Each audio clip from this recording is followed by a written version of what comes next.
Hey everyone, this is Ella with EK Essentials and welcome to our YouTube channel. In this video, I will be waxing my underarm featuring our pre-wax gel and post-wax oil. So, if you wanna see it, keep watching this video.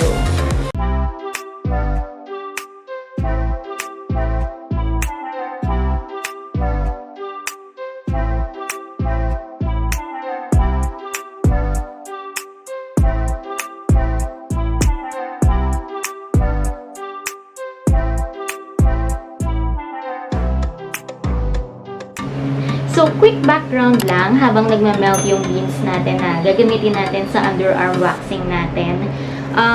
Before namin sila i-release, may mga clients na kami na nag-i-inquire kung kailan ba kami maglalabas ng pre-wax care and post-wax care. Ngayon, nandito na siya and sa mga nagtatanong po, generally safe to use po siya kung anumang skin types meron kayo.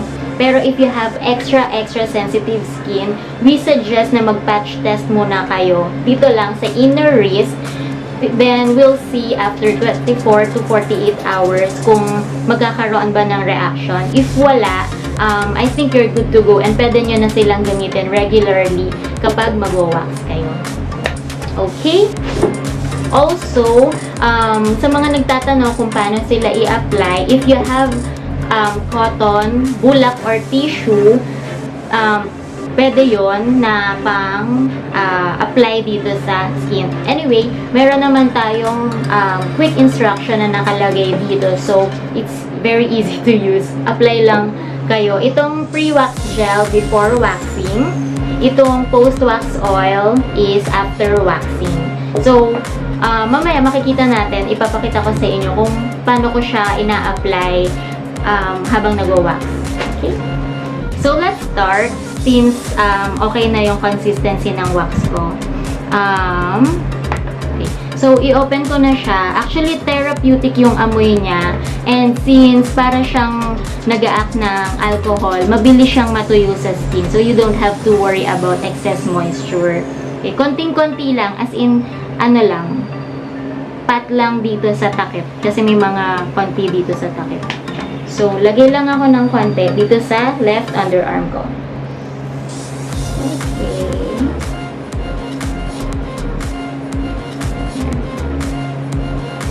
Okay. So, sa mga nagtatanong kung lalagyan pa daw ba ng powder after ng pre-wax gel, yes po.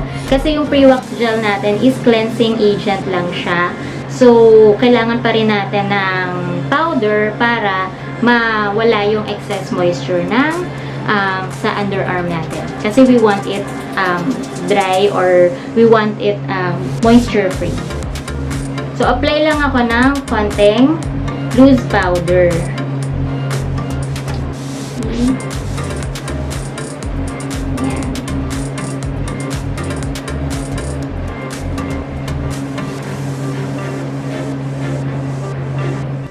So, pinapalamig ko lang ng konti yung wax ko kasi kailangan natin ng right temperature and right consistency para ma-avoid din natin yung burning ng skin. So, meron tayong mga naka-uploads na tips and techniques. We also have underarm waxing part 1 na naka-upload. Doon may mga tips and techniques din tayo para sa successful waxing. So, meron tayong mga clients na first-timer sila mag-wax, but with the help of this channel, nakuha na nila yung technique. I think over time, makukuha rin naman natin yung technique kapag madalas na natin siyang ginagawa or regular na natin siyang ginagawa. So, patience lang. If some of you are first-timers and feeling nyo hindi successful yung first wax nyo, it's okay. I've been there and over time, na-practice ko na siya and alam ko na kung ano yung nag-work para sa akin.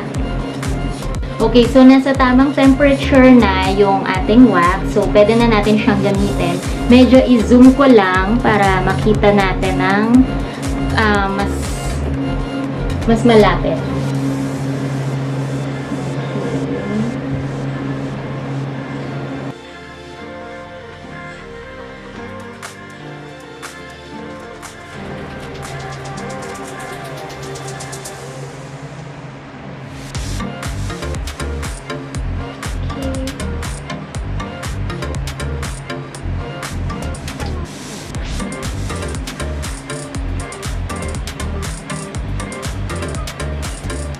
Patuyuin ko lang siya kasi sometimes we're so excited na i-peel off na siya. Hindi pa siya masyadong kumakapit sa balat. And ang mangyayari niyan is parang bubblegum yung texture niya. So, hindi ganun yung hinahanap natin. So, as much as possible, you let it set first before you peel the film. Okay? So, kung nararamdaman yung pwede na, yung buo na siya kapag pinil nyo siya, pwede na yun. Okay? So, peel ko lang yung gilid.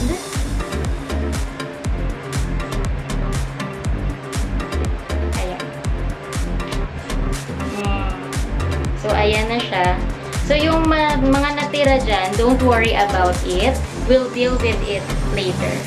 So, for now, ito yung mga nabunot natin.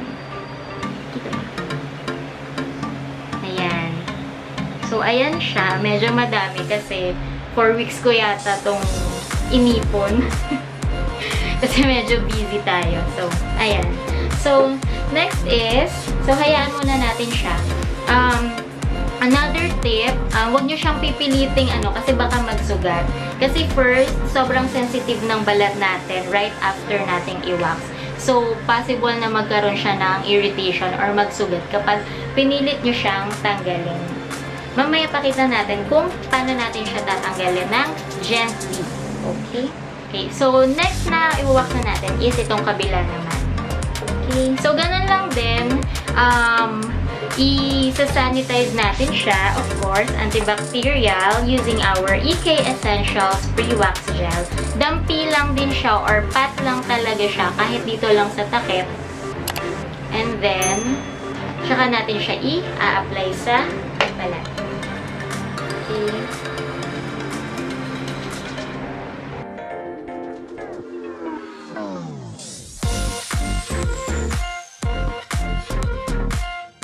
So, ayun. So, katulad nung sa kabila, we need a loose powder. And then, saka natin i-apply yung wax natin.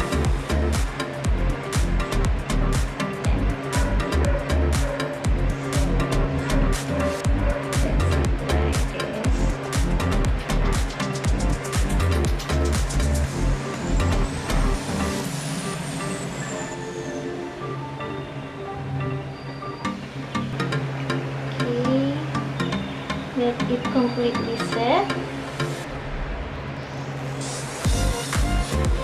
So, in case man may mga hair na most of the time shorter and finer hair na hindi nakasama sa first, pwede nyo siyang ulitin on the second and the third. Since hindi naman siya nag-a-adhere or dumidikit directly sa skin, sa hair siya dumidikit, hindi siya ganun kasakit and walang harmful effect siya. So, you have to be gentle. You have to know your pace as well. So, over time, with practice, ma-master nyo din ang pag-wax. Or if you have someone better, at least, hindi nyo nasasarilinin. Pero, you can do it yourself. Like this one. Okay.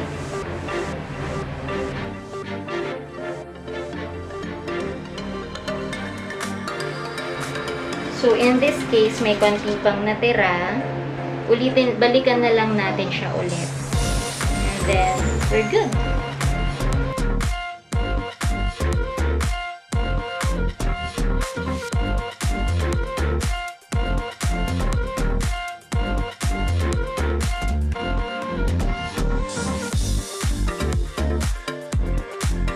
Kung sa tingin nyo, okay na yung wax nyo, natanggal nyo na yung mga hair, it's time to use our post-wax oil. So, ang post-wax oil natin is to moisturize our skin. So, instead of washing it with water, na sinasuggest natin na i-delay muna for at least in the next 8 hours. So, ito yung gagamitin natin pang cleanse. Kasi, don't worry, kasi yung wax natin, hindi naman siya nag-relieve ng sticky feeling. It's just that, minsan, katulad nung nangyari dito sa left underarm ko, may natirang konting wax residue na pwedeng tanggalin ng post-wax oil natin. You can use tissue or cotton, pero in my case, I will just use cotton. Cotton ball. Konting-konti lang din siya, or depende kung gano'ng karami yung kailangan nyo. Pero since small area naman yung underarm, matipid siya. So, mapapansin nyo, parang wala rin pinagbago. So, ayan. Pwede na natin siyang tanggalin. Gently. With a little force. A little, minimal lang. Kasi, baka magkaroon ng irritation yung skin.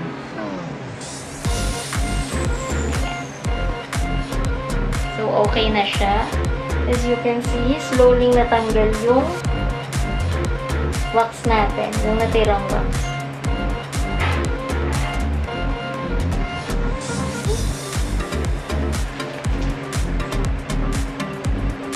So, ganun lang. Ulit lang na ulit hanggang sa matanggal yung wax residue. Okay, so there you go, guys. Sana nagkaroon kayo ng konting idea about our pre-wax gel and post-wax oil. If you have any more questions, pwede nyo kaming i-contact sa mga social media accounts namin na ililink na lang namin below. By the way, sa mga naghahanap po ng sarili nilang wax kit, pwede nyong ipangregalo or pwede nyong gamitin for personal use, pwede rin for business, mag-offer kayo ng sarili nyong waxing services. We have different types of different colors of wax warmer. So, meron tayong white, meron tayong purple, and meron tayong pink. Meron tayong black na ito yung ginamit ko ngayon lang. Pagdating naman sa beans, as requested, meron na tayong color orange, cream, blue, pink. So, sa mga nagtatanong, ito po yung standard color ng free beans natin sa ating wax kit. So, dalawang ganito yung matatanggap nyo per wax kit. Free na po yun. Meron din tayong purple and meron tayong green. And due to public demand, naglabas na rin po tayo ng 500 grams of wax beans na sa tingin namin mas masusulit nyo, mas makakamura kayo kung gusto nyo ng maramihan. But if you want lang na trial muna, meron tayong mga 100 grams na available sa Lazada and Shopee. Again, if you're looking for your own wax kit na pwedeng-pwede nyong gamitin anytime at the comfort of your home, meron po tayong free 10 pieces ng wax sticks, free 200 grams, dalawa nito na pink hard wax beans, and of course, ang ating wax warmer. Okay, you may also avail of our pre-wax gel and post-wax oil na pinakita natin ngayon lang. Ayun. So, I hope you guys had fun in this underarm waxing session with me. If you have any suggestions na gusto nyo pang i-cover namin sa vlog, sa mga future videos namin, i-comment down below nya lang. And we'll see if we can do a content about it. But for now, thank you so much for being with me. See you guys!